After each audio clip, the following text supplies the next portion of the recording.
इस संसार में एक सृष्टिकर्ता के अस्तित्व का प्रमाण हम अपनी आंखों से देखते हैं कि सभी प्राणियों और पृथ्वी की सतह पर बुद्धि का हाथ काम कर रहा है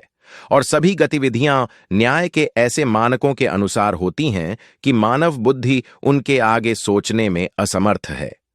उदाहरण के लिए, एक शाश्वत बुद्धि इटर्नल विजडम ने मानव शरीर के हजारों अंगों को जो अर्थ दिए हैं, उनमें से केवल एक छोटे दाने के आकार की स्मृति में ही पूरे जीवन की यात्रा और उससे जुड़ी अनगिनत घटनाओं को दर्ज कर दिया है।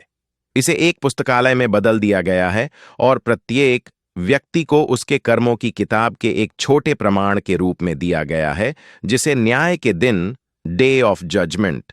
व्यक्ति के मूल्यांकन के लिए खोला जाएगा। और एक शाश्वत न्याय ने अत्यंत सटीक माप के साथ सभी प्राणियों में उनके अंगों और हिस्सों को रखा है और सूक्ष्म जीव से लेकर गैंडे तक, एक मक्खी से लेकर विशाल सिमुर्ग पक्षी तक, एक पौधे से लेकर वसंत के उन अरबों खरबों फूलों तक, बिना किसी बर्बादी के संतुलन, सद्भाव और सुंदरता के साथ सभी रचनाओं को बनाया है। इसने हर जीवित प्राणी को जीवन का पूर्ण अधिकार प्रदान किया है और अच्छे कार्यों के लिए अच्छे परिणाम और बुरे के लिए बुरे परिणाम देता है। आदम के समय से ही यह न्याय विद्रोही और क्रूर राष्ट्रों पर दी गई सजाओं के माध्यम से अपनी उपस्थिति का दृढ़ता से बोध कराता रहा है और निश्चित रूप से बिना किसी संदेह के, जैसे सूर्य के बिना दिन नहीं होता, यह शाश्वत बुद्धि और यह शाश्वत न्याय परलोक, आफ्टर लाइफ, के बिना नहीं रहेंगे।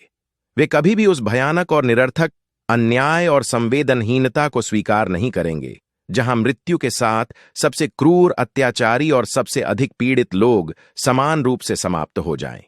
इस प्रकार हकीम, बुद्धिमान, हकाम, न्यायाधीश, अदल, पूर्ण न्याय का स्वामी और आदिल, न्याय करने वाला, जैसे दिव्य नाम हमारे प्रश्न का दृढ़ता से उत्तर देते हैं।